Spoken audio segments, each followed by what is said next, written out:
Good evening, everyone, and welcome to Talk with the Titans, live from London, UK, all the way to the US of A and worldwide. I'm your host, Kalam L, and this is Talk with the Titans. On tonight's show, we've got a phenomenal Titan in store for you. We've got Brother Alphonso. He is a lecturer, an author, a communicator. He's lectured on various different topics such as success, health, sex, music, religion, you name it, he's lectured on it. Okay, so we're going to introduce him to you right now. He's also a profound traveler. He's been, to Kemet and back. So, he's a powerful brother with some great information that would definitely help you out right now. All right, so Brother Alphonso, welcome to Talk with the Titans. Thanks for having me. It's all good. I'm glad to be here. I know you have a powerful following, and I'm glad to have the opportunity to share my thoughts with those people who tune in to listen to your guests. Definitely. So, right about now, we're raising the standards. Because this is, you know what? A lot of times, I want to get great speakers in to actually, communicate with our audience on out of the box thinking. We're so used to, hearing the normal, the normal narrative. But today you're going to hear something that you may not be used to. So this is going to be something that you're definitely going to appreciate, something that's actually going to challenge you and make you jump outside of your comfort zone. So, my brother, please give us an overview of, the topics that you're actually going to be touching tonight. Well, some people call it controversial, but one of the things I want to get started with is that I don't subscribe to the idea of racism and white supremacy. I believe that is that's only real in the world of academia, scholars, people who study the behavior of other people. In the real world of life, I don't believe that is something that we need to subscribe to or work with. I like talking about the relationship between us and the majority of white people, and that is directly connected to the fact that I believe the behavior of the majority of white people is the nature of the majority of white people. I believe that there is what I call white clarity and black folks in denial. And so basically that's a general overall thought process associated with where I'm coming from.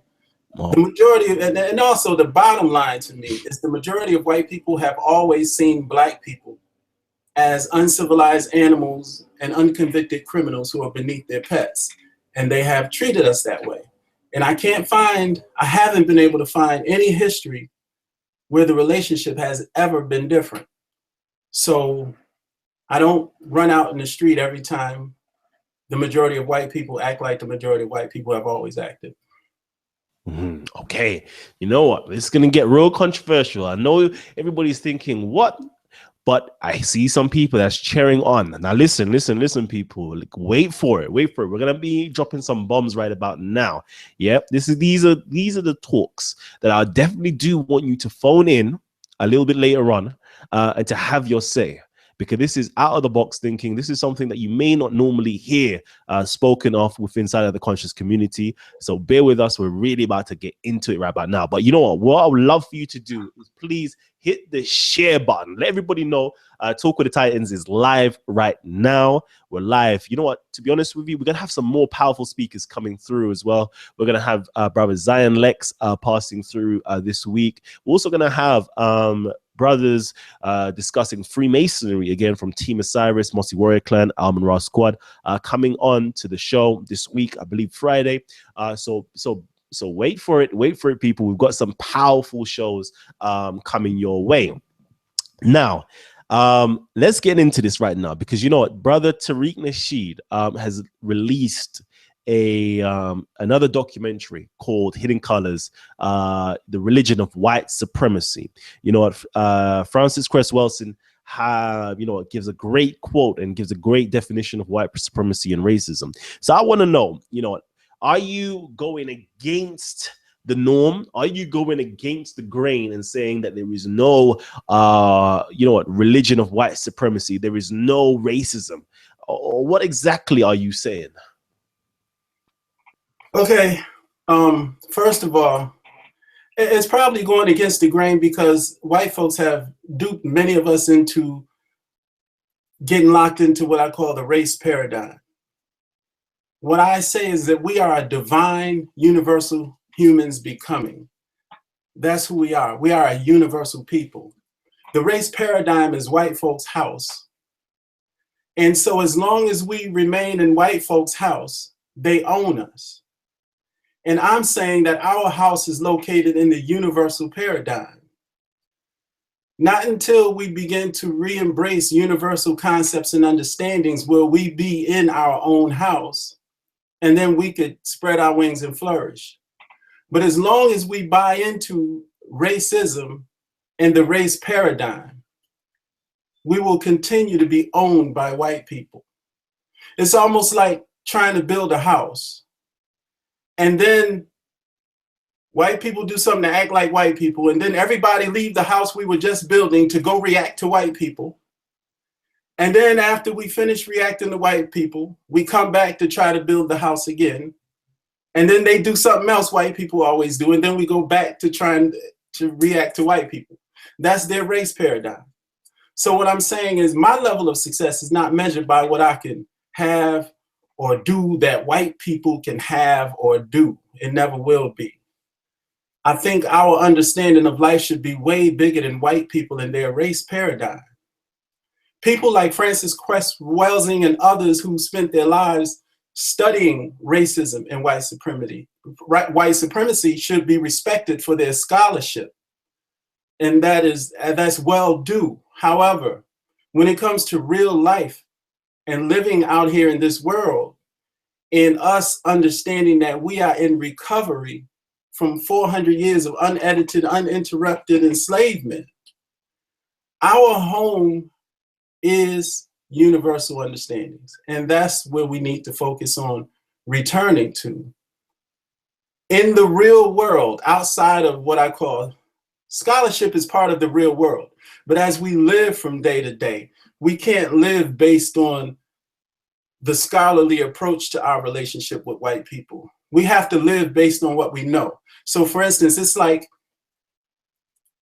you have scholarship associated with the anatomy of dogs and all of the reasons why dogs behave the way they do, and all of the senses associated with what dogs are and represent.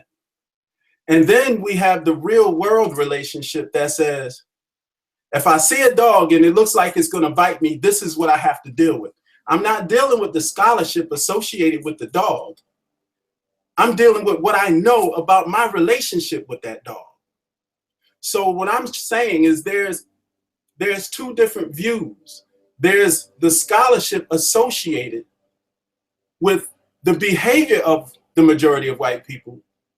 And then there's a reality associated with our relationship and our interaction with white people. And when we confuse the two, they own us every single time. They own us. So I say there is white clarity and black folks in denial. The majority of white people have always been clear about their feelings and actions towards us.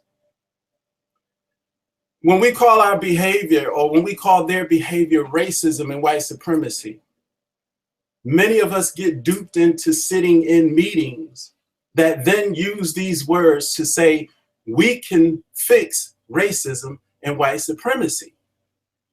And then we're all of a sudden in race relations meetings sitting down trying to discuss how to fix racism and white supremacy.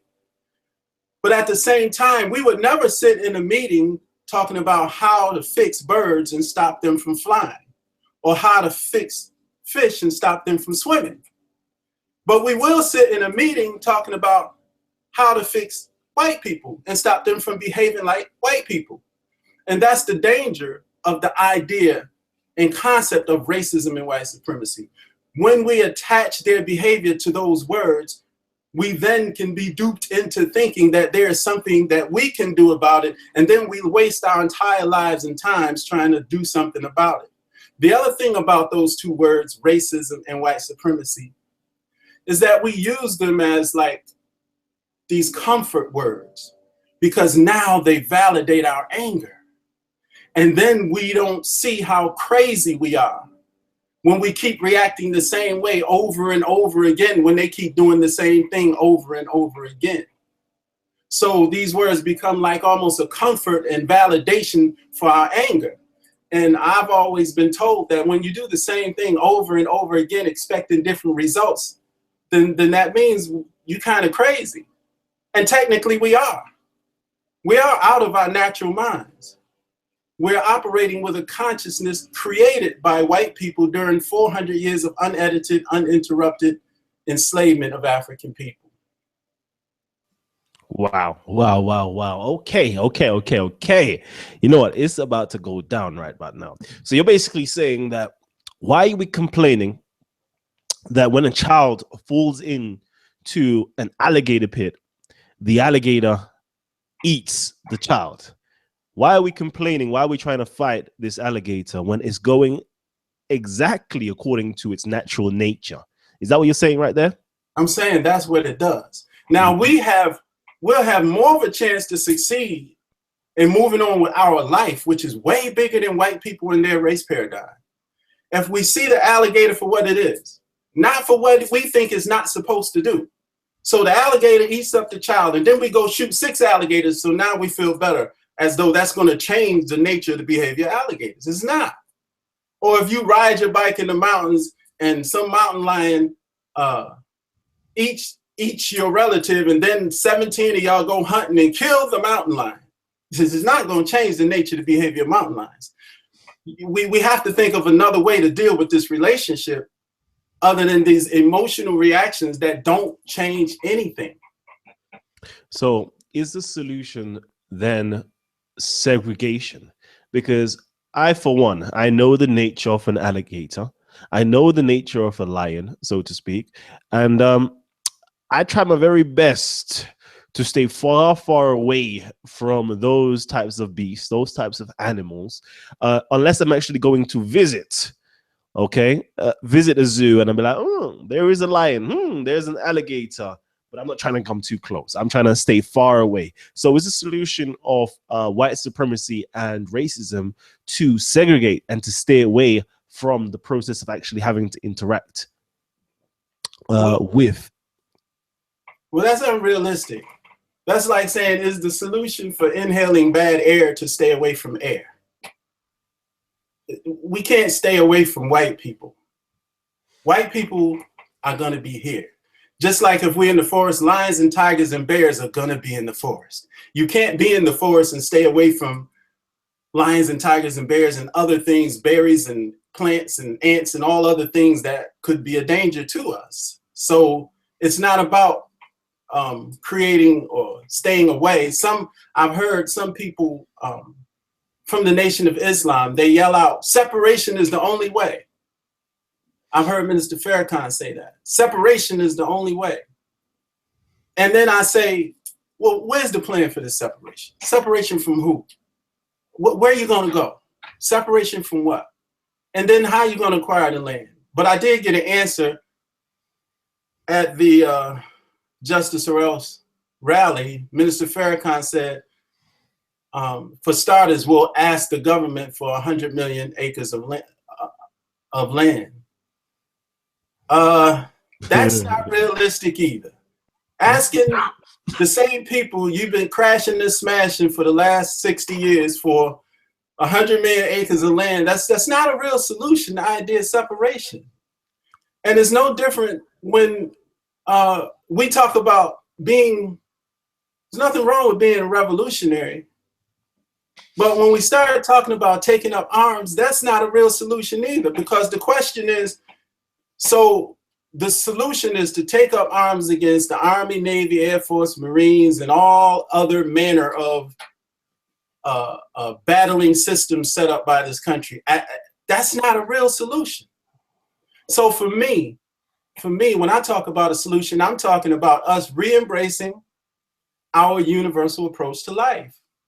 So, for instance, there are 3 universal principles that I talk about, and then there's a universal approach to life that deals with 3 basic concepts. The universal approach to life is this: understand the reality that we're in, whatever the reality is. We can use the reality as large as the universe itself and talk about the galaxies and solar systems and planets, moons, stars, and suns, or whatever. And then we can bring it in and talk about the reality being the planet Earth. We can bring it in further and talk about the reality being the environment that we're in, the cities that we're in. We can even bring it further and talk about the environment or the reality being our job place. But at the end of the day, our approach is the same. Understand the reality that we're in, decide what we want from that reality, and figure out, based on how that reality works, how we can make the reality serve us. We can do that anywhere we go, whether it be in the forest, in China, or wherever. It works. It's a universal approach to life. And this is where our focus needs to be, because there's a lot of wolf tickets being sold, but Black folks are not taking up arms against the United States. We'll take up arms to defend our personal lives and personal families against attack. But some type of uniform taking up arms against the country, stop it. It's not happening. Some type of a separation, it's not happening. I haven't seen the plan yet.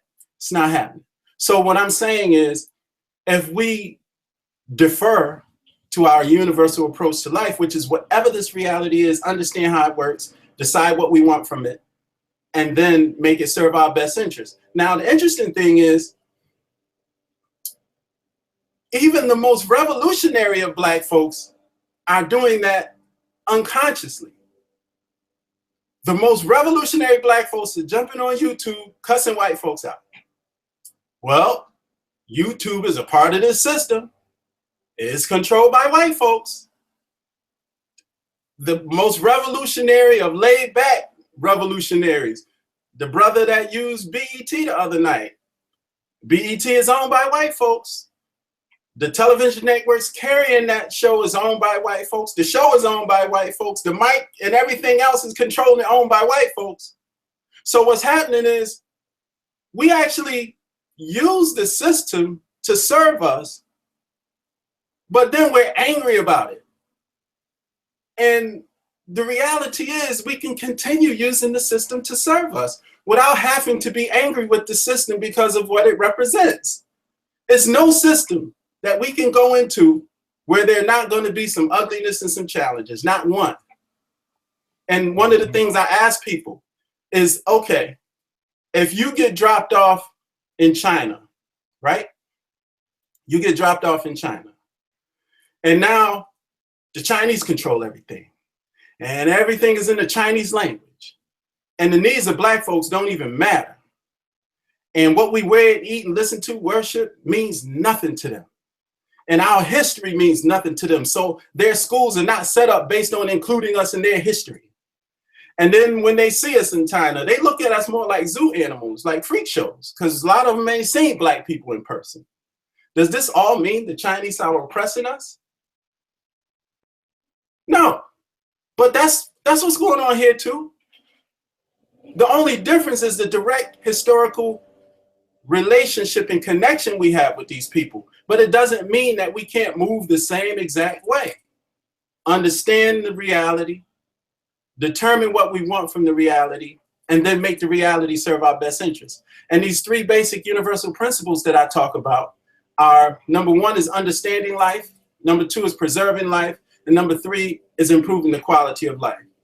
This is a universal approach to life for us. This is our home. This is our foundation. Understanding life is, first of all, us understanding ourselves.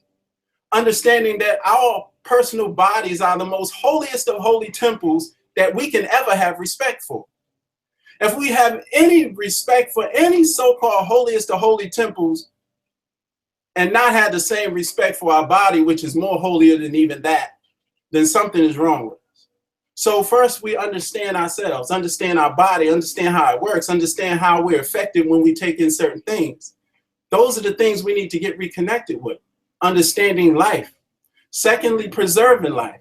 Preserving life, again, the same thing. Preserving our temple, doing the things that represent self-respect.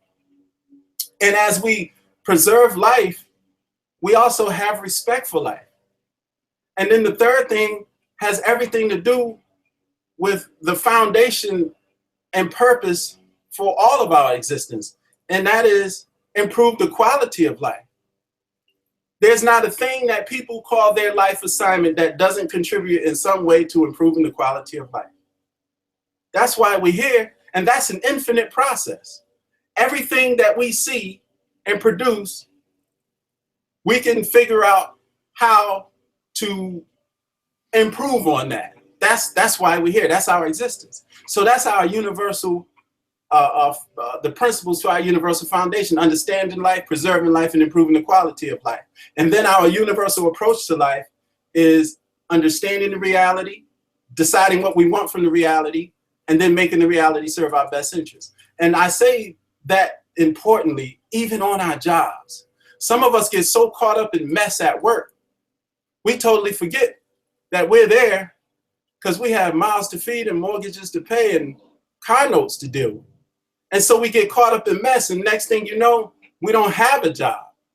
And now we all twisted up and angry with people in the system because we have reacted to these people for being who they've always been. Mm-hmm. And the way we don't do that is to get refocused and understand why we're there. There's a reason why this place is serving me, and it's serving me in this way, and this is what I need to be focused on. That's what we have to stay focused on every time. Yes. Powerful. That's powerful right there. I like that. Let me just see that again. That is understanding, preserving life, and improving the quality of life. I'll put the 10 Commandments. I'll put the 42 negative confessions. I'll put anything that anybody has in any of their religious books up against those three things, and those three things will encompass that. I like as it relates to an approach to life. And this is what makes universal understanding so powerful. Now, you know what? I think what I need to do right now is, because I skipped this part. It's my bad. I need everybody to kind of understand who you are. Okay? So I'd like to know, because I know from previous conversations, you've been to Egypt, you've traveled with Ashra Kwesi, you've written a book called Abe. What's it called again? Sorry? The Book of Abe. The Book of Abe. So I would like you to just kind of, give us an overview of where you're coming from. And because, what you're speaking right now is, beyond academics, and is now transcending into the realms of philosophy, transcending into the realms of metaphysics, it's transcending into the realms of nature and understanding life as we can perceive it. So if you can give us a nice breakdown of where you're actually coming from and the journeys that you've actually taken to arrive to the position that you are tonight or today. Well, I went through my revolutionary stages. First I went through the stage of everything is fine.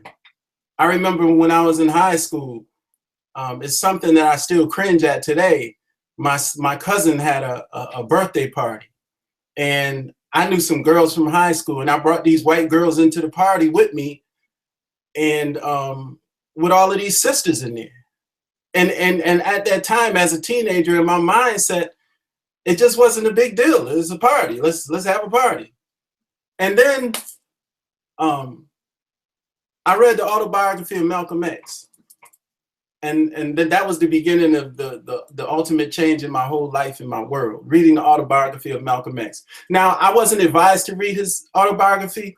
I heard somebody just in passing say something in reference to Malcolm X having trouble respecting men who don't wear watches, because that means they don't have respect for time.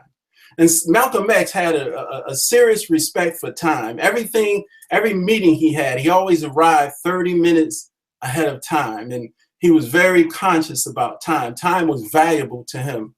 And so when I heard that person say that from a distance about Malcolm X, that made me interested in more about him. So I read the autobiography of Malcolm X. And then I started following Minister Louis Farrakhan after that. And I was listening to Minister Louis Farrakhan. And then I started moving over to Brother Dr. Khalid Abdul Muhammad, because I was starting, the more I began to learn about my history and our relationship with Europeans historically, and then I started reflecting back on all of the foul things that happened that I didn't even know or acknowledge that were foul, I started getting angry. Like, for instance, when we be coming from a party sometime on a Friday after school, and we go to a party, well, that Saturday we walking home, and these police just used to ride up and pull us over and accuse us of looking in cars, and we'd be looking at each other. We weren't looking at any cars, you know. Then they slam us against the fence and frisk us and all of this stuff, and then let us go. And for us, it was just normal. I never really was thinking in terms of our relationship with white people. That's normal. That's how the police always do us. We laugh and keep it moving. And then one day I told my mother about it, man, and she just like had steam coming out of every hole. She was heated. And so that was my first like insight into there's something about our relationship with these people. But then when I read the autobiography of Malcolm X, I started following Minister Farrakhan. And then I started kind of sliding into Khalid Abdul Muhammad's territory, because he helped me. He validated my anger. And then, and I'm making a long story short, and then one day I was watching TV, and I had dealt with the Abdul Muwima situation where they shoved a broomstick in his anus, the Amadou Diallo situation, and some other things that happened. But then there was this one incident, Amadou Diallo. I was so angry. They even shot this man on the bottom of his feet after he had fallen. And I was like at the epitome of anger. I thought I was just going to explode. And then I was watching the television and I saw this 14-year-old young man, and he was handcuffed behind him. It was in Miami, Florida. He was handcuffed behind him. He had an officer pressing his face against the car. So his face was turned to the right with handcuffed behind him. And this fat white police officer came up from the side and just punched this kid in the face with everything he had. And I couldn't have been any more angry. And I started thinking some of the most sinister thoughts. There were some very, very sinister thoughts that came to me, and I was going to do some things. You're talking about Brother Ferguson who jumped on the train and handled his business. I was in that kind of spirit. And I said, you know, if I do that, then the anger that I have is going to be even worse, and the life that I have is going to be even worse. I'm going to make things worse for myself. And I had to understand how to deal with this. I was angry with Minister Farrakhan for publicly. My mindset was like, why did he have to call a press conference to punish Dr. Khalid Muhammad? I never understood that. I don't understand it to this day, because all I saw was some white people somewhere he was trying to appease. That was what was in my mind. And so now I got heat with the minister, I got heat with white folks, I got heat with everybody. I'm hot. And so I had a sister come, I started bringing in people to speak. So I had Ashra Kwesi here to speak. I had Dick Gregory here to speak. I had the legendary Last Poets here to speak. I had Sister Soldier here to speak. And I started bringing in speakers.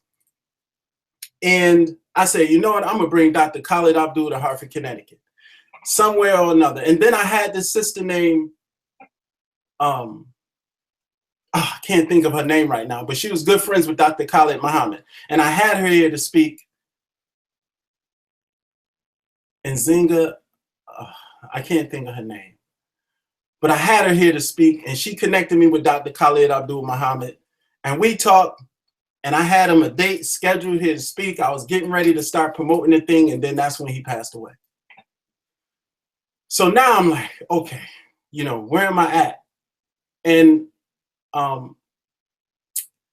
and I'm making a really long story short, but I had a woman. There's this woman who came to me. She had seen me angry about so much, and I was just walking around heated. My first trip to Africa was to Senegal in 1998. And for 3 days, I could not speak because I was so angry to be in Africa and watch French still controlling everything in Senegal and not see African people in control. That was my first trip. It was my own problem for having this false expectation that I put on my people in Senegal, but I could not talk to anybody. Again, I was so angry. Nobody came near me, and I didn't want anybody to come near. And I finally gathered myself. So when I came back from Africa, now I got more anger, and this thing is festering, and I have to do something with it. And so we used to have these meetings at this book club on Saturday, and there was a sister from that place who came to where I work at. And it just so happened the day she came there, it was very, very, nobody was there. And she walked in, and she said to me, Alphonso, you're fighting like hell to keep from growing. You are fighting like hell to keep from growing. And I listened to her. Now, the state that I was in, I took that as an insult. I was just like Scooby-Doo. That just flew over my head. I didn't know what she was saying. And she started talking to me about how powerful silence is and how spending time with ourselves can help us deal with a lot of different things. So she gave me this book called Silent Power. She gave me this book called Silent Power by this white dude called Stuart Wilde. So I'm looking at the book, and she gave me this book by this white dude, and then she gave me a book called Silent Power trying to shut me up. So I still just like, I was still, so I threw the book in my book bag. I didn't even look at it. And that woman, we stepped outside my workplace, and she said, just listen for a minute. And it was quiet. And the crazy thing was, is cars going by, all of this stuff was going on outside, and it was like magic. It was like this woman made everything quiet. And she just asked me, you know, like, do you see how powerful that is? And so I was still emotional, and I wasn't receiving it the way I am now, but I understood where she was headed. But anyway, she left. And no lie, man, like 10 days to 2 weeks later, somebody came in and told me this woman died. And I was like, oh my goodness, she died. She was so healthy. What happened? And they told me she had breast cancer, but she never went through chemo or any of that stuff. She just dealt with, continue taking her natural stuff. And so she was just kind of healthy until she passed away. And so I was like, I was just totally devastated, man. And I felt like her message to me was something that I needed to check, but I wasn't ready still. And then about 5 years later, I went in that book bag and saw that book. And I began to read that book. And the book inspired me to seek out more information about, like you talk about the metaphysics aspect, about us and our human body and the things that we can control that we don't, and all of that kind of stuff. And, you know, like I said, in the interim too, I was listening to Charles Finch and Richard King, Amos Wilson, Ivan Van Sertima, Dr. Ben, all of these people, because I used to go to Harlem to the United African Movement, and I would go to see all of these different speakers speak and stuff. And that's where I met Brother Ashra Kwesi. And so I did grow up in Christianity.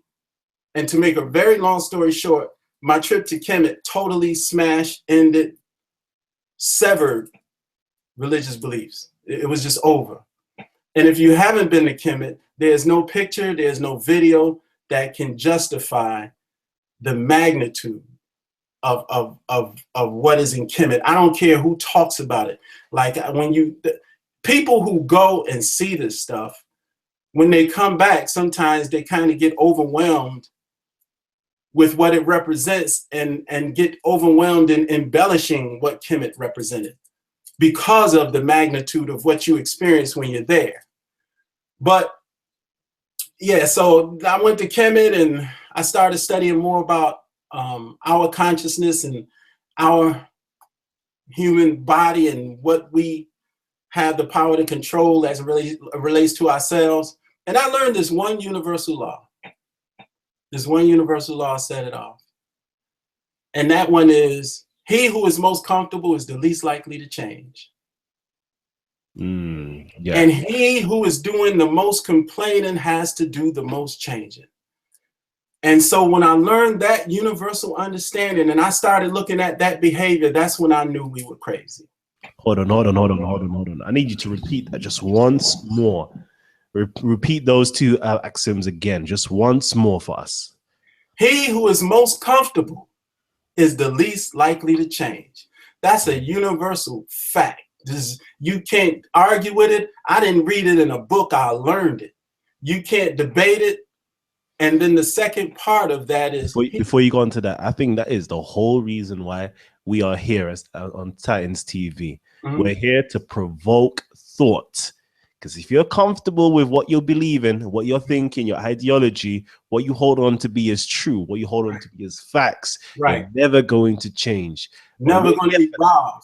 We're here for that. We're that gadfly that's here to sting the horse, to get it into moving, into action right about now. So go ahead, my brother. Continue with that one. Yeah, so he who is most comfortable is the least likely to change.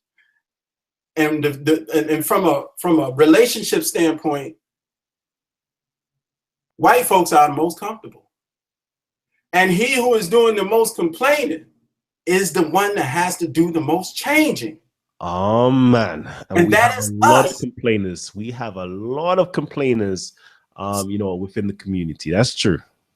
So for me, that one basic universal understanding pointed right to me and many of us as it relates to our relationship with Europeans in this society.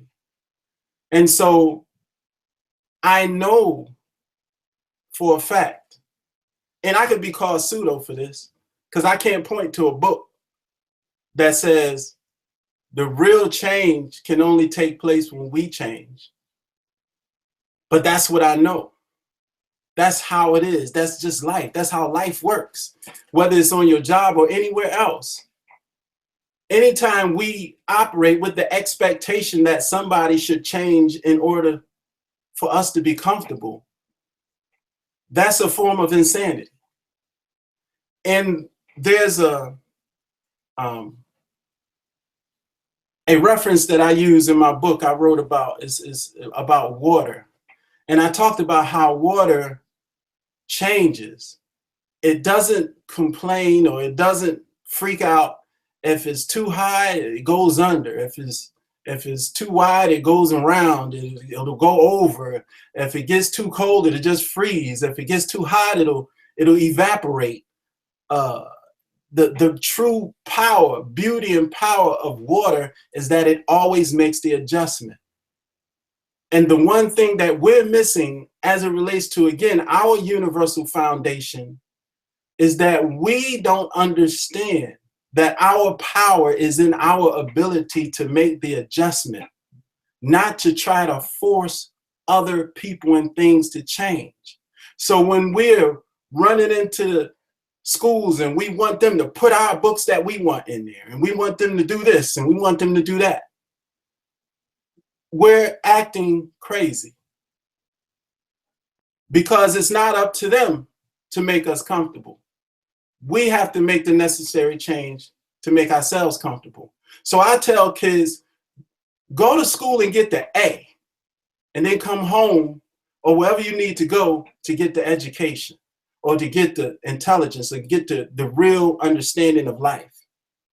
That part of that system requires that you need to put this down. Columbus discovered America, get an A on the test, boom. Don't go into that system fighting with those people about their setup. Come home or wherever you need to go to get a true understanding of what life is about, because that's just a tool that could be used later on to make certain advancements in the way the structure is set up. And again, it goes back to what I was saying earlier about understand how the reality works, decide what we want from this reality, and then make it serve our best interests. There you go. There you go. You know what? Please, everybody, if you're tuned in right now and you're loving the information and you're hearing these words of wisdoms, I would love for you to give us a big thumbs up. Hit the like button down below. Hit the like button. Give us that big thumbs up. Let us know that you're loving the information. And please, please, please, please drop some comments. Drop some, you know what, comments to show your appreciation for the brother Alphonso right now, because he's definitely hitting us up with some great work right about now. I'm checking out. There's so many messages and comments flooding in right now. I think a few people would love to actually get online to actually have a conversation with you live on air. So I'm going to get that popping off very soon, very, very soon. I'm just reading. We're definitely going to get that in. Let me just check the time. Yeah, we still got time. We're definitely going to have that taking place. I actually like to give a big shout out to my brother, D. Joros Bell, for his great work, The Ego Century. The Ego Century is a powerful book. You need to go online right now to Amazon. Check out this book. It is a very powerful book. This is a book that you definitely need to have within inside of your library or within inside of your collection. Brother Alphonso, for those people who are just tuning in right now and don't know the breadth of the conversation so far, I would like for you just to, you know what, reiterate everything that you've been saying so far. We've been talking about the myth of white supremacy and racism. We've also been talking about the natural nature of the so-called white man, and talking about, you know, he is who he is. Okay, and how we can actually overcome that and use that for the best, to our best advantage, I would say. How do we navigate? How do we circumnavigate our environment? Do we have to fight our environment, or do we just have to simply circumnavigate it? So yeah, please, my brother, I'm going to give it back to you right now. So, you know, we can bring our community up to speed with what's been going on. And everybody as well, if you're just tuning in and you're liking information and you're hearing it so far, please hit the share button. Share this with somebody who actually may actually appreciate what is going on so far. Please hit the share button, because you know what, this is kind of what Talk with Titans is built from. We're built from actually sharing knowledge, sharing information. You know, because we was birthed out the idea first and foremost that the intellectual giants, the titans of our community, should have a well-organized platform to present, discuss, and debate critical information affecting our community, proposed by you, our audience members, our community. Okay, so you proposed that these titans should be on. Okay, and if these titans are on and they're dropping some great jewels for you, please hit the share button and let everybody else get up to speed, and let their thoughts be provoked, you know, because we don't want you lot just to be in your comfort zone, because we know there ain't going to be no change, and we want change. We're trying to create critical thinkers. We're trying to create liberal thinkers. We're trying to create the next renaissance for our generation, for our people. So please, please, please hit the share button and get everybody else involved. And yeah, definitely, I can see you, my brothers. I can see Terry. I can see Nana. I can see Ali. I can see, who else am I seeing? The Virtue TV, Brick City, Monica, Sci-Fi, Peace to the Queen, Sci-Fi as well. I see you all there. We're definitely going to be opening up very soon. We're definitely going to be opening up the panel very soon. So my brother, yeah, please, let me just hand it back over to you and just kind of give an overview of everything that we've been discussing so far. Well, basically, I start out by saying I don't believe in the concept or the idea of racism and white supremacy. Racism and white supremacy is real only in the world of what I call academia, where people are studying behaviors, and that's necessary in the world of academia because you know, people need to keep jobs and have a reason for existing. When we accept racism and white supremacy as something real in the real world, in our lives, we use it to validate our anger with white people. And we also allow it to keep us caught up with white people's race paradigm, which is basically their house. Our house is located in the universal paradigm and universal principles and understandings. And I say that we are divine universal humans becoming. The question ultimately is our life supposed to be an infinite reaction to white people? Is our life supposed to be an infinite reaction to white people? Because they're not changing. So does this mean that we're stuck with the reality of generation after generation after generation reacting to white people? Or do we reconnect with our own universal foundation and our own universal home in our own universal place?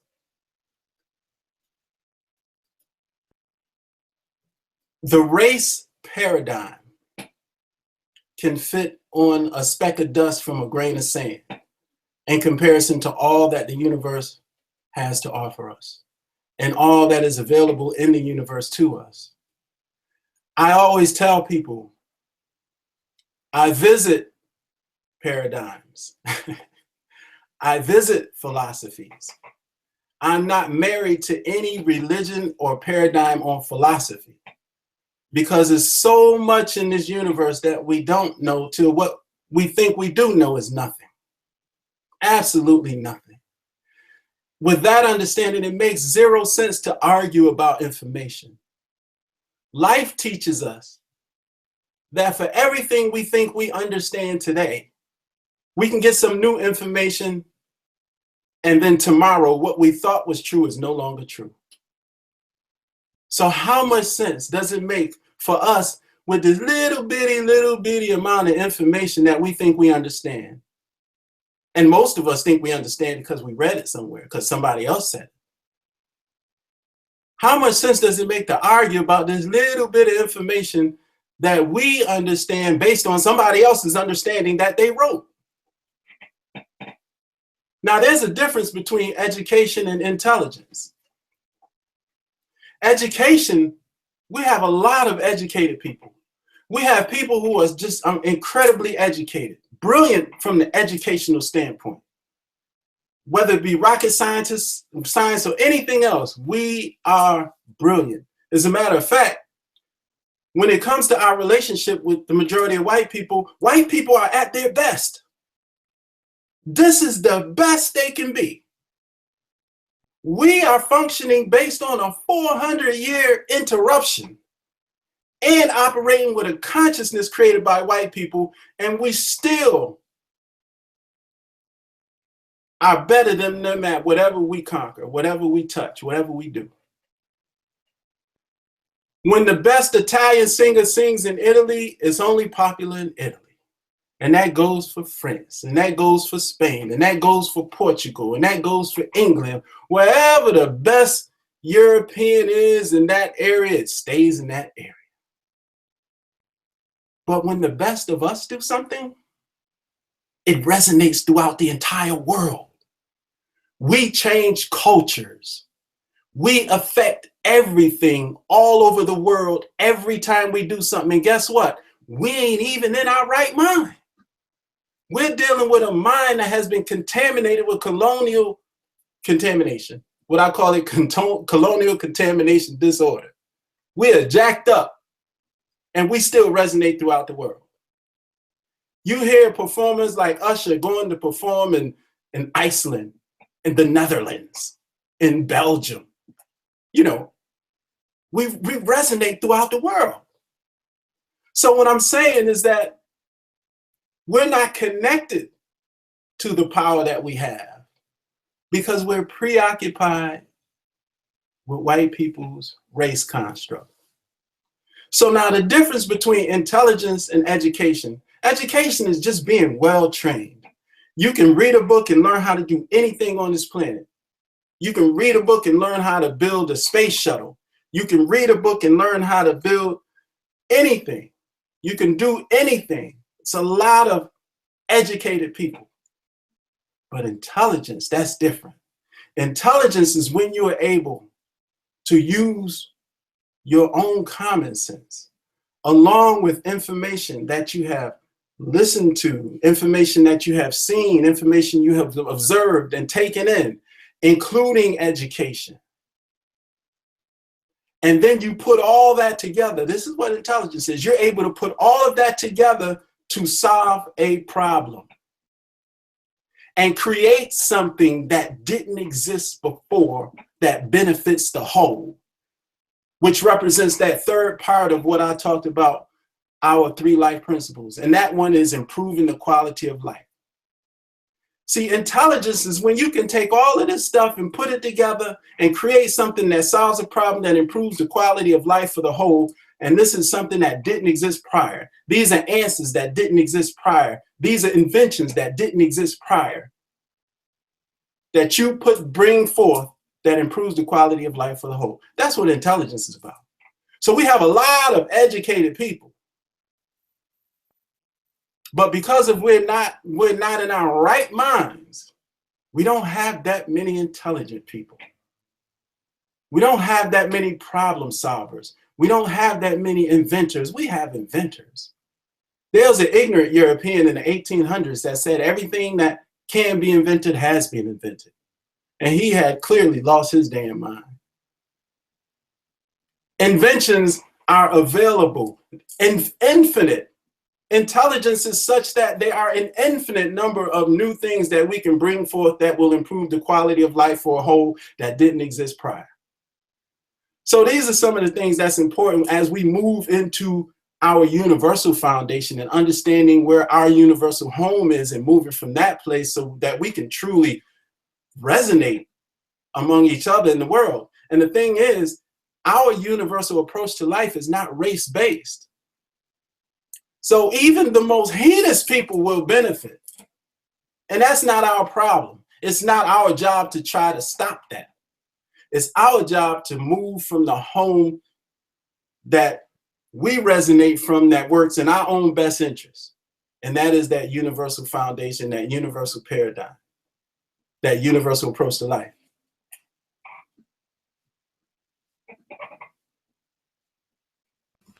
Okay. Now, for those people who actually would like to actually, see more or hear more from our brother, please check him out over. 1 second. Let me just get this up and running for everybody. Let's see. Hopefully it will be working right now. Can everybody see that? Okay, I think you can. Yeah, so please check him out. The actual link is down below in the description box, called powerpresskits.com. And over here, you can find out more information from my good brother. He's different objectives.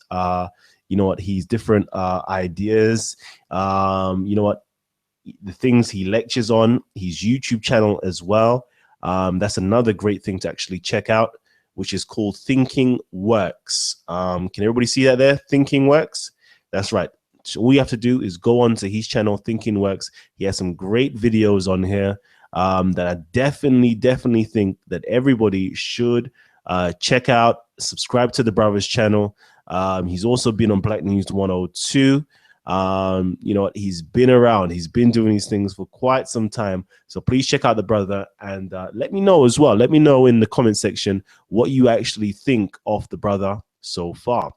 Now, for everybody else, actually, and I'm promoting everybody else, but for those people who are just tuning in new live to Talk with the Titans right now and have not actually seen the great stuff that we've been doing, please visit our channel, Titans TV. This is literally the home of the conscious community, home and abroad.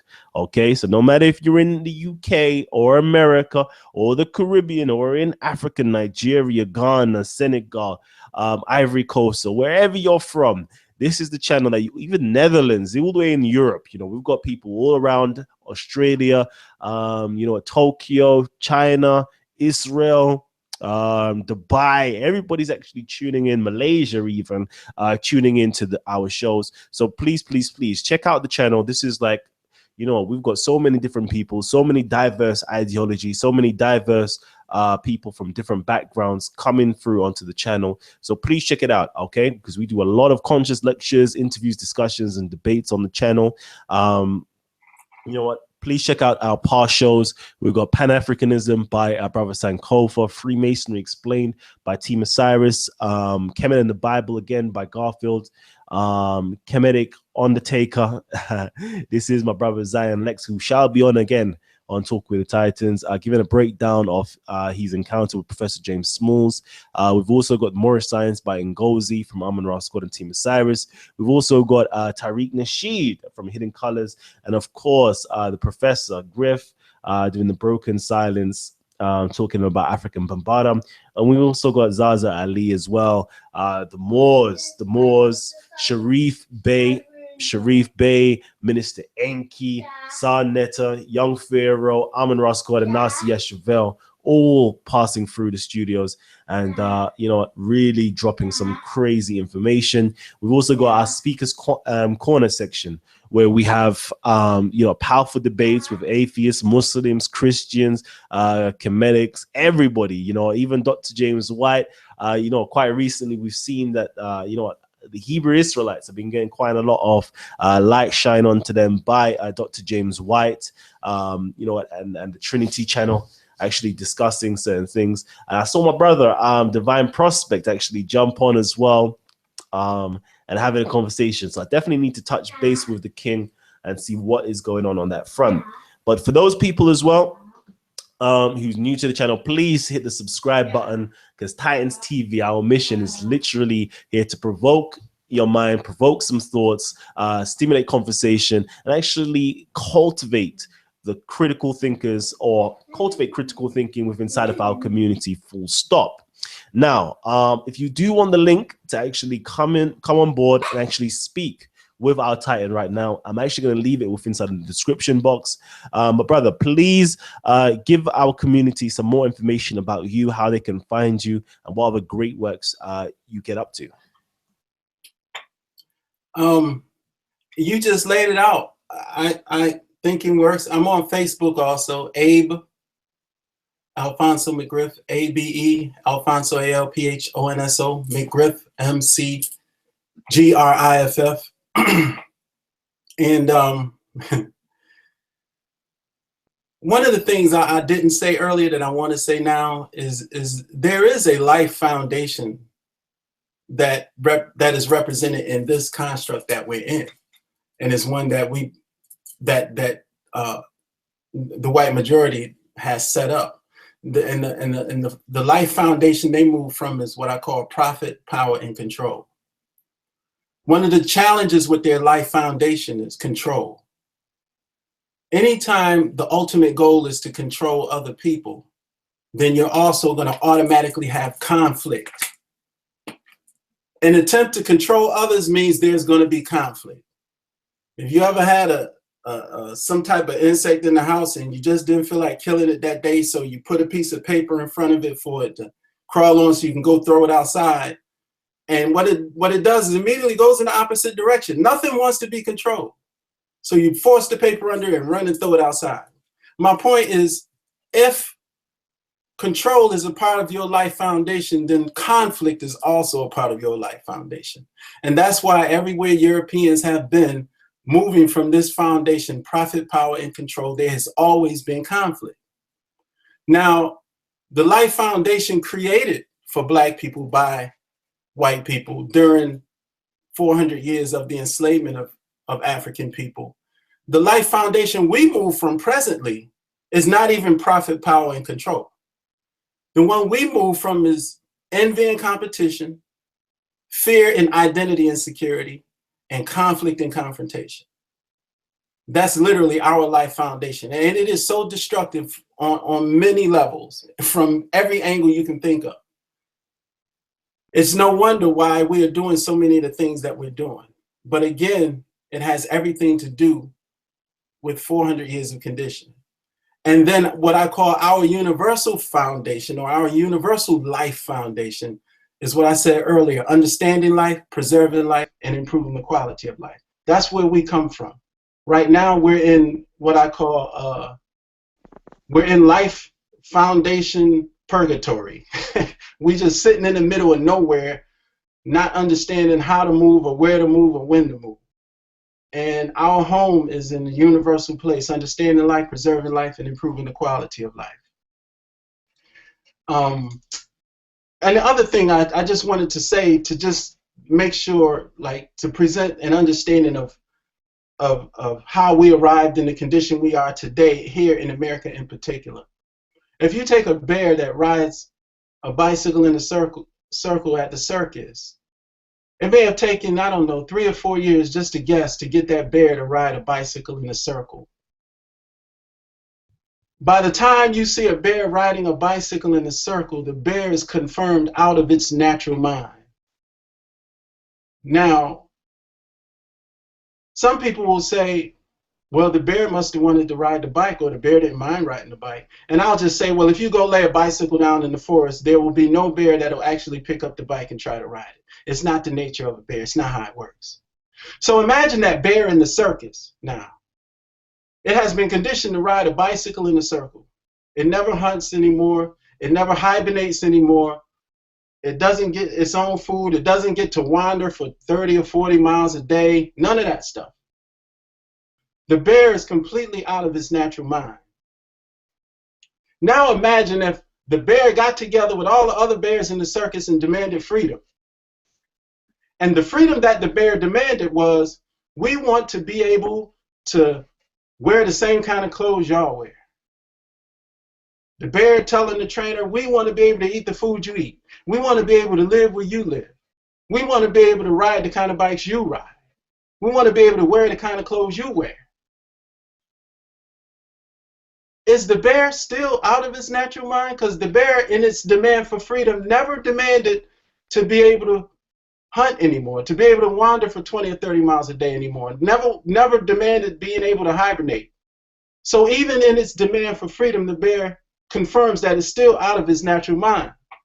Now let's go to black folks in America.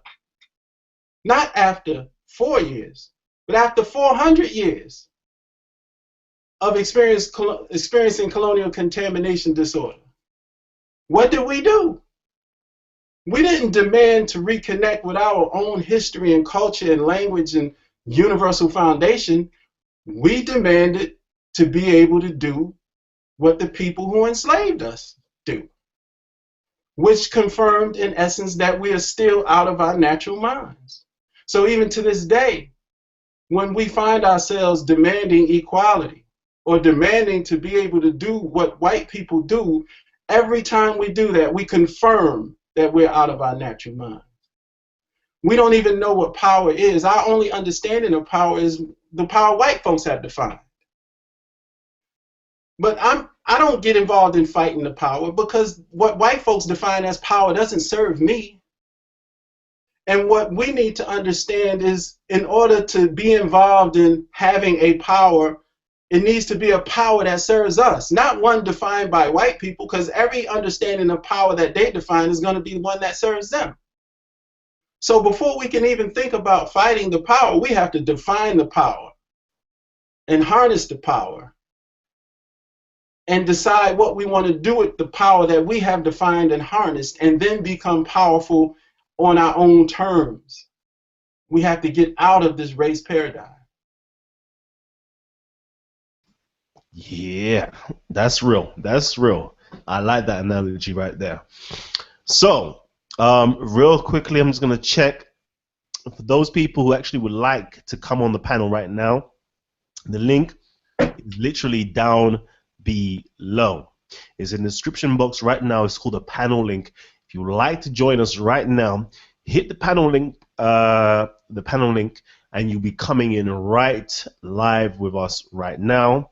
And you can ask the brother Alphonso any questions you would like pertaining to his presentation. and the topic surrounding that. So I've got my brother Terry from the UK, who's with me right now. Did you have any questions to ask the brother? Yeah, peace, brother of Alonso, sorry.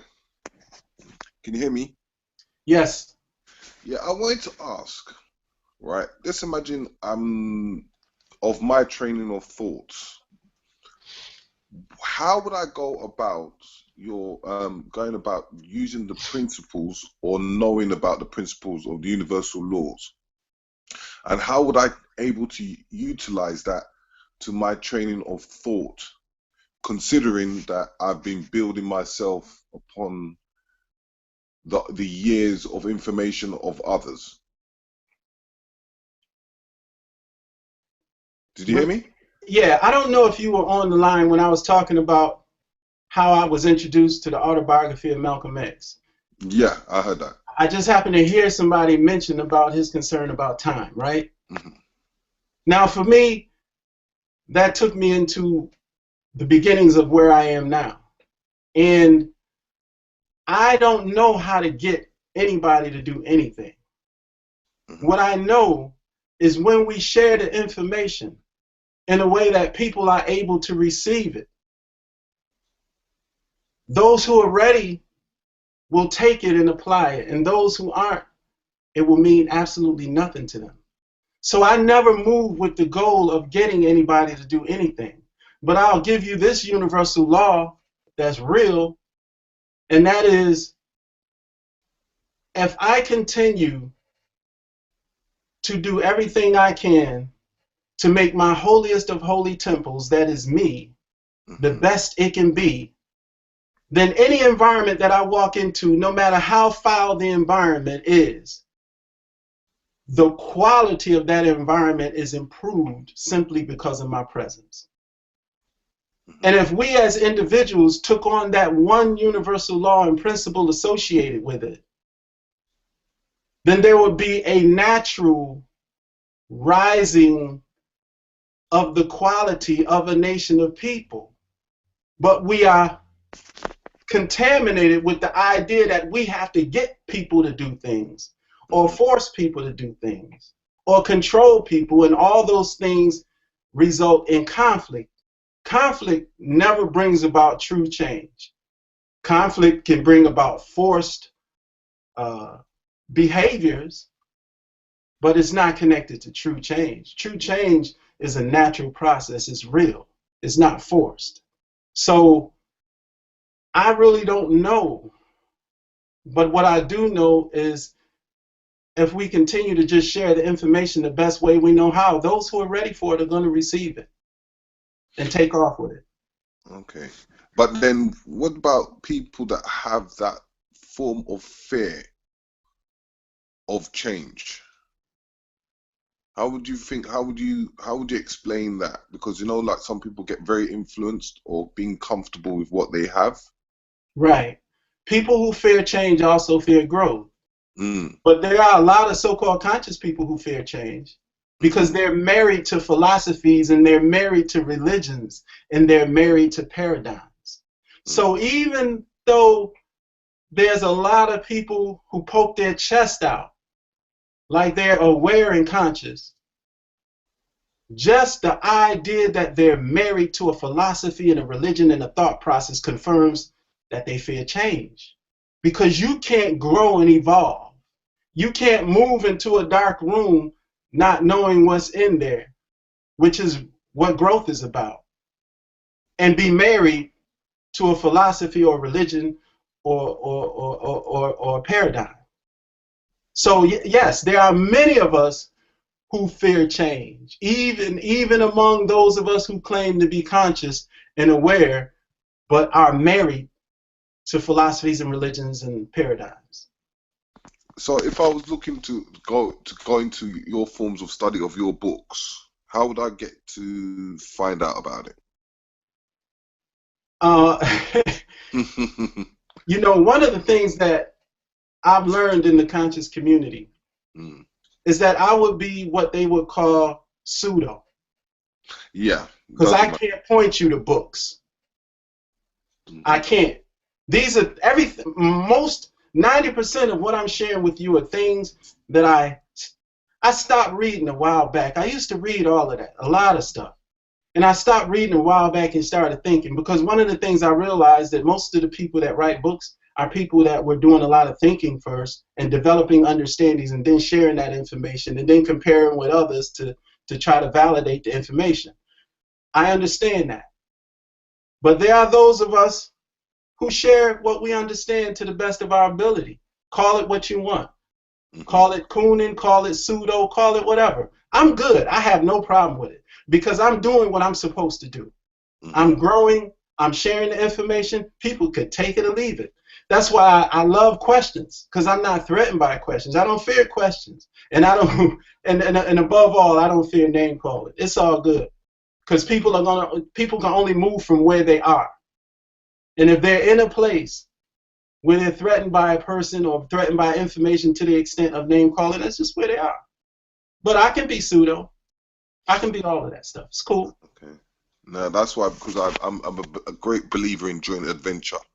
So that's how I unite with people. So I tend to know where they're coming from and how can I work with that person. So this is the reason why, whether it's through books, products, services, or whatsoever, I use it as a form of unity. So that's the reason why I asked if you had any sort of kind of material. Now, I have a book that I wrote that's called The Book of Abe, My Thoughts About Life and Living, that contain a lot of my thoughts about different things. I'm currently sold out of this book. I'm in the process of reordering, but I have my book that I wrote that represents my thoughts about different things. But I used to read Amos Wilson and Ivan Van Sertima and Dr. Ben and John Henry Clark and Richard King and Charles Finch and a lot of people. I was into reading a lot of their books. But I also had to develop an understanding of things that made sense to me. Okay. Yeah, because you know, at the end of the day, as I said, I'm a great believer of now and getting things done because we have the blueprint already. So it's now how do we move from the present to the future? And a lot of the history and everything is great and understandable, but we need to find a way to use this as a form of a blueprint to move forward, which a lot of people are stuck in the past. Yeah, we are. And like I said, I didn't say I don't read books at all. I said I've read a lot of books. Yeah. But I started thinking more, and I read a lot less now. And I think just as those who wrote books in the past, it's important that I put my thoughts in writing as well. So someday somebody can read my thoughts and take them somewhere that makes sense to them. So it always makes sense to slow down our thoughts and put them down in writing and make them available for others to read, so that we can have as much diverse information and understanding about things as possible. That's right. That's right. Now we've got a sister, beautiful, wonderful sister, who is forever contributing and supporting the Titans TV family. We've got our sister Monica Lamb, who is with us right now. Monica, peace to you, Queen. Hey, peace, Kalam. Peace, everybody. All right. So hold on. How did you get the link to actually join us? Oh, I got it out of the inbox because I didn't see it in the description. And okay. When I tried to get it out the chat, it wasn't working out for me, and I didn't see it on Facebook. All right. So everybody, please let me know if you're able to see the comments. Sorry, if you're able to see the description box, the YouTube link, and then if you aren't able to, just inbox me via Facebook, and I'll definitely send the link over to you via Facebook. Now, Monica, please ask away your question. Okay, so I have a question and a comment. I'll make the comment first. So when I listened to not only the speaker you have today and most other individuals, you know, everybody is giving out information, and then I was one of those individuals that didn't think that you had to put anything in writing until, for example, I started working with a program for returning citizens, those individuals who've been recently incarcerated and coming out and trying to be productive into society. And one of the things we noticed, we were going out, we were giving classes to teach them to go out how to develop job skills, to get jobs and everything. And then we realized we started recycling individuals. And so we had to put together a handbook, something they can walk away with, a how-to, so that if they had to come back to a particular skill, that they would be able to teach themselves. And so my question is that for our people, we harp a lot on what white people are doing or not doing, or what we may have gotten boxed into. However, if we look at their blueprint and what they've created educational systems that teach a particular pattern. It goes from introductory to beginner level to intermediate level. Example, elementary, middle school, high school, undergrad, grad, and doctorate level, right? And so we have to get to a point where we can get something like that, where in our homes that we can do the same thing, because it's years, and they got a 12-year program just in elementary alone where our kids go and they get this information. And so one would say, okay, homeschool. So I want your perspective on homeschooling and public school. For those who are not educated enough to homeschool, they have to go into public school. But do you have information or maybe guide folks on where to go to start implementing young people to gaining information to become just a better person? I won't even talk about history, just being a better person to get on the path of productivity so that they can know how to maneuver. I don't have a direct path for that myself.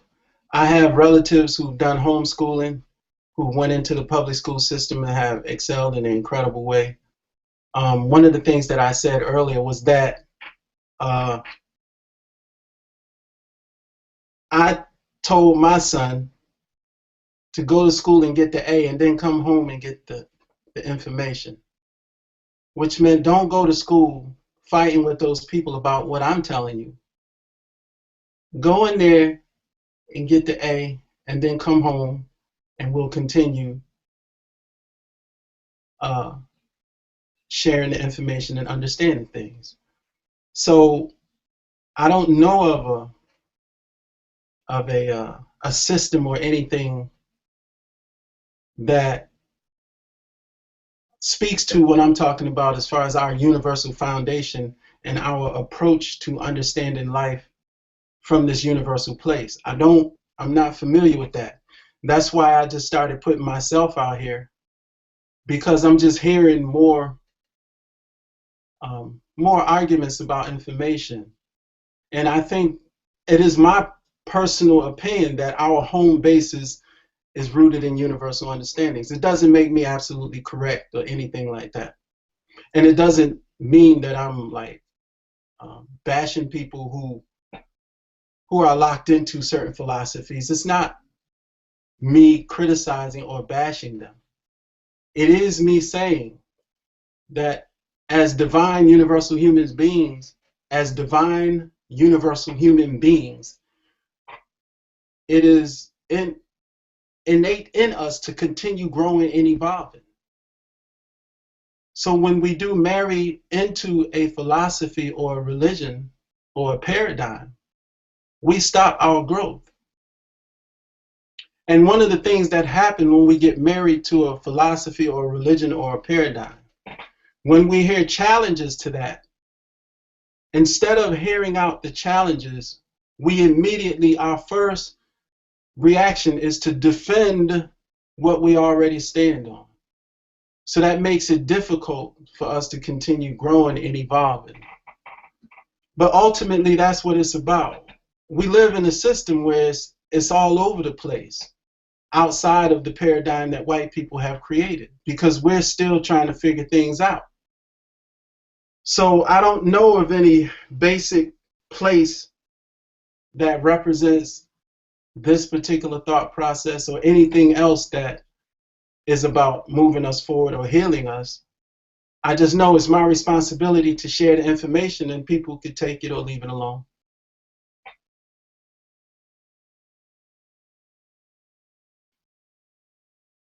All right, thank you, thank you.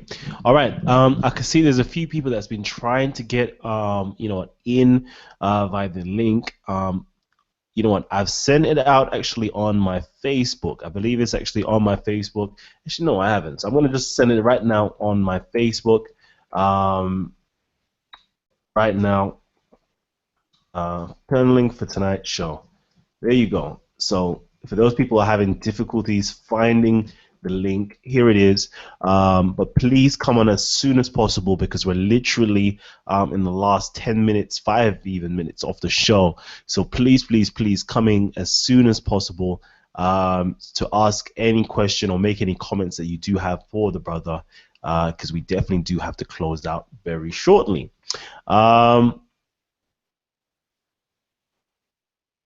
Okay, so we've got a question here from brother Kareem Al Batanbay. Peace, brother Alfonso. No disrespect, but if you go to school and get the A and don't try to change what is taught, aren't you supporting their system? No, it is not my opinion that you're supporting the system. What you're doing is understanding the reality that you're in.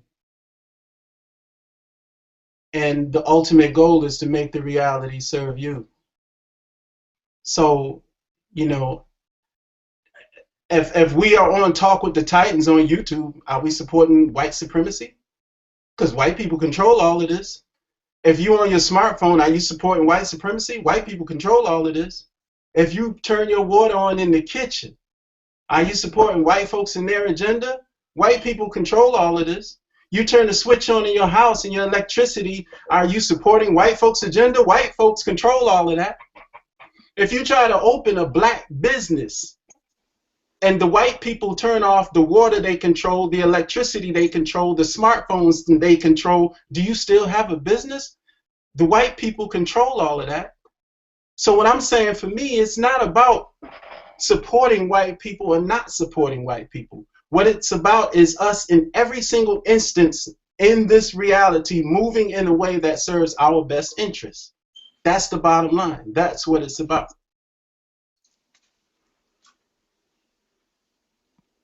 Kalam, I have a comment.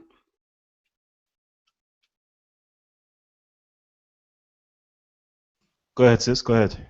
I can agree with what you just said.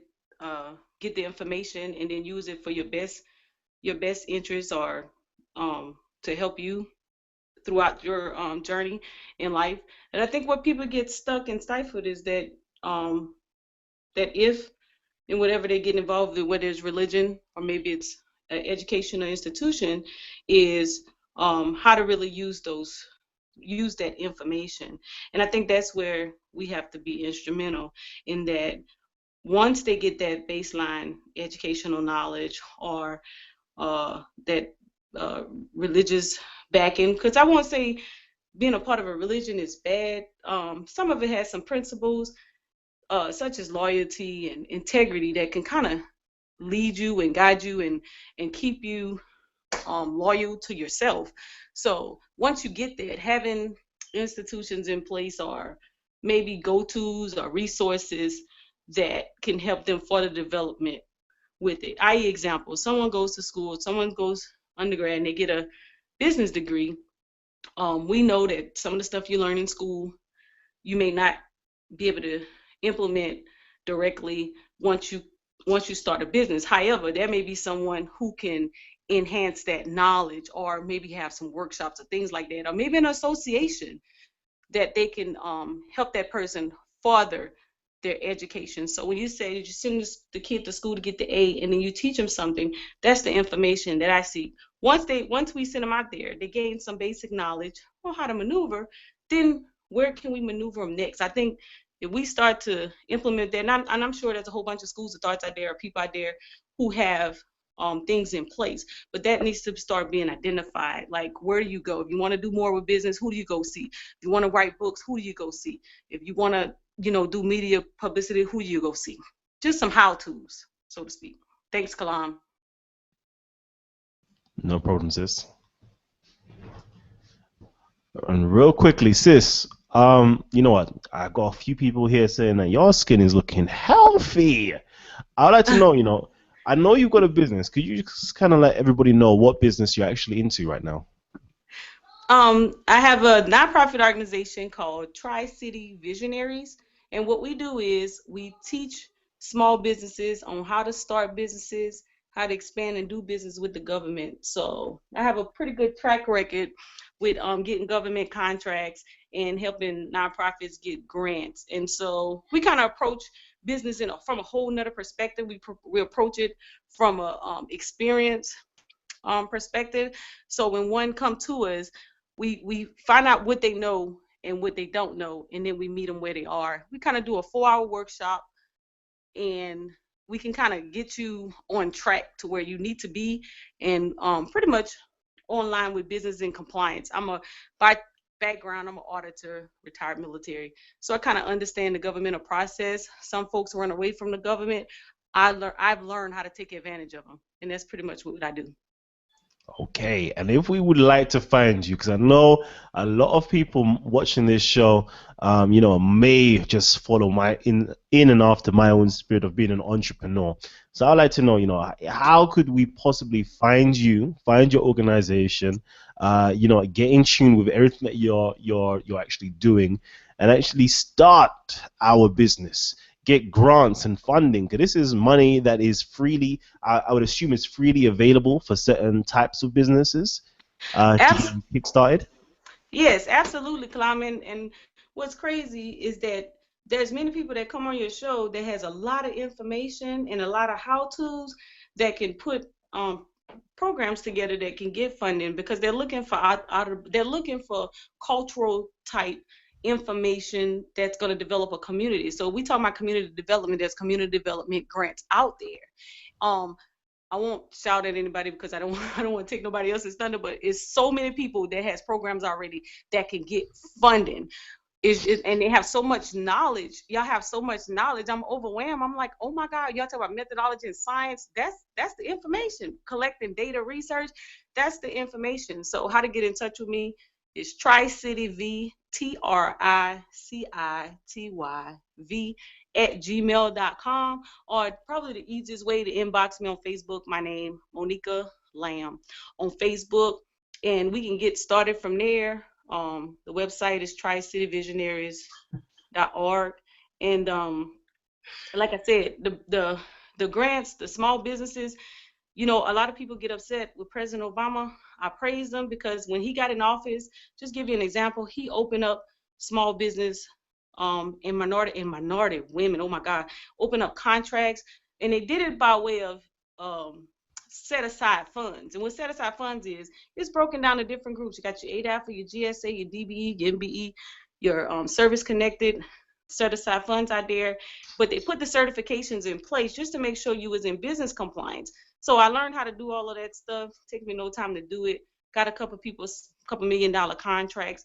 It's really simple for those who want to file taxes. Let me say that, because there's some people don't like to file taxes, and that's one of the, you got to do your you got that's one of the little things they ask you. But it's the certifications to them are free. But of course, if I do it, I have to charge you a little something. But you get those certifications, you're able to compete. And there's for example, one of the businesses I help, they're the only medical transportation GSA contract in our region. So what does that mean? That means right now the government has said that all government contracts has to go to GSA certified contractors first.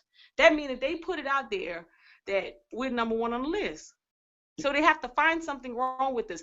Now that's where I come in. It's because I'm an auditor. I've audited on the state level, government level, and a local level. I know what they look for. So when I teach small businesses how to set up, I teach them how to be in compliance with auditing guidelines and what the government is going to ask them if they have to come and inspect.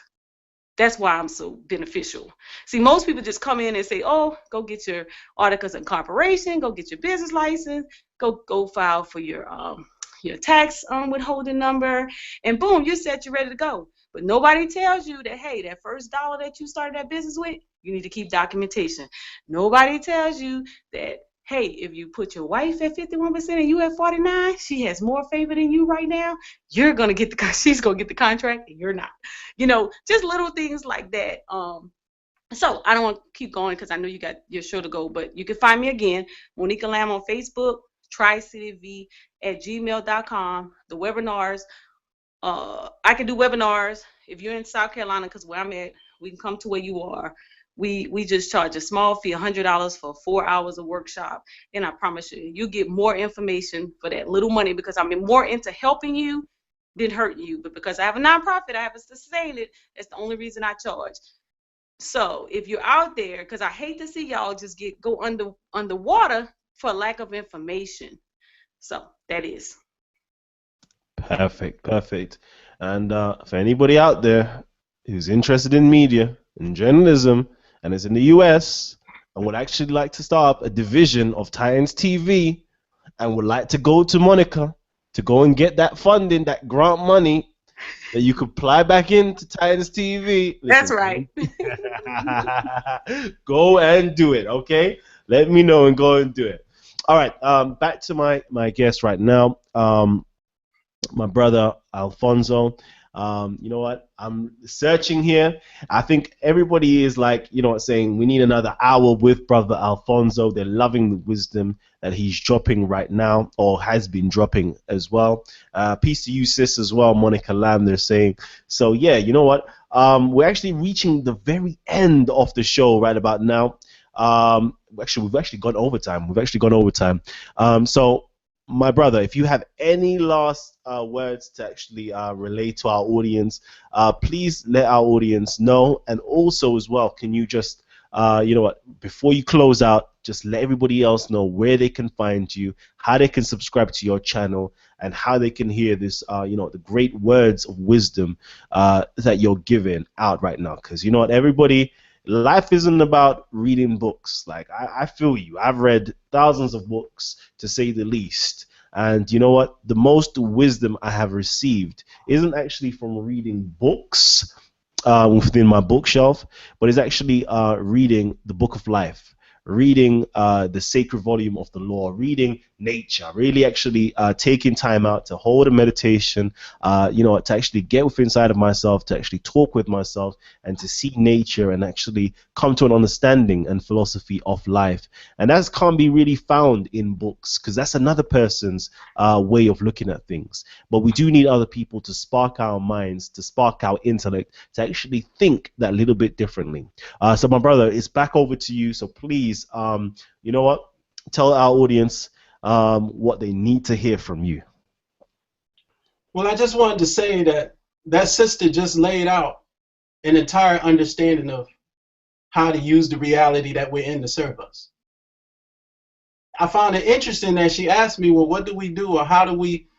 And I'm saying she just laid out a whole program on how she assists people with using the structure in this reality to serve our best interests. And that's all I'm talking about. That's how it works. I haven't heard any other plans that were realistic. Just take up arms and fight the white people. That ain't realistic. To go get on some land of our own, that ain't realistic. You can't ask the government for 100 million acres of land.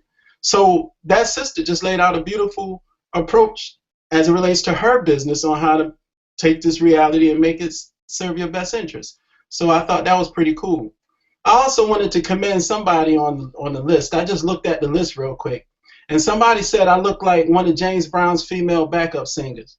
That was funny. I had to laugh out loud on that one. That was a good one.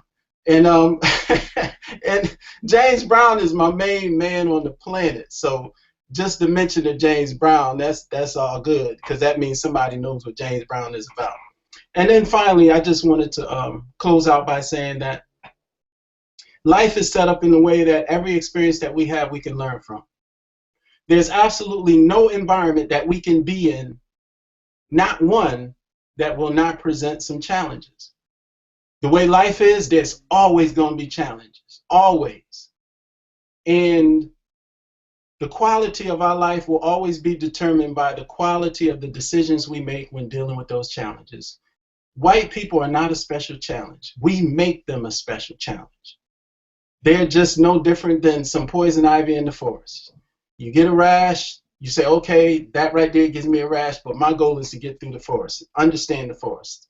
Life is way bigger than white people in their race paradigm. I would never sit on this post and say certain philosophies and religions are bad, because everywhere where everybody is the reality of where they are. People can only move from where they are. So I don't think any of this stuff is bad from the standpoint of that's just where people are. The universe doesn't have good and bad. The universe just is. We make a decision. We say something is good and we say something is bad. We have an opinion about reality, but that doesn't change the reality. It's up to us. To me, I think the greatest power we have is changing ourselves in order to improve the quality of our own reality. So that's what I wanted to put out there. All right, thank you very much. So you know what? We actually reached the end of the show right now. I do please, I do implore everybody to go down in the description box and you can find some more information from our brother Alphonso. You can find his YouTube channel, which is down below. You can also find his different websites that's down below as well. You can, read the powerful information that he's got there to kind of get a feel of the brother. Get a feel of the brother by going through the websites, and then go get another feel of the brother by listening in to his lectures and videos he actually has on YouTube. And please do connect with him on Facebook as well. Powerful brother. You know what? He's given us some really out of the box thinking, the way we should actually, how to perceive our own reality, how to deal with our reality, how to play with our reality, how to control our faith and be the captain of our destiny. This is the type of information our brother has been dropping for us right now. You know what? And I'm about to sign off. This has been Talk with the Titans. I've been your host, Kalam L, and I'm signing out. Peace and love to you all.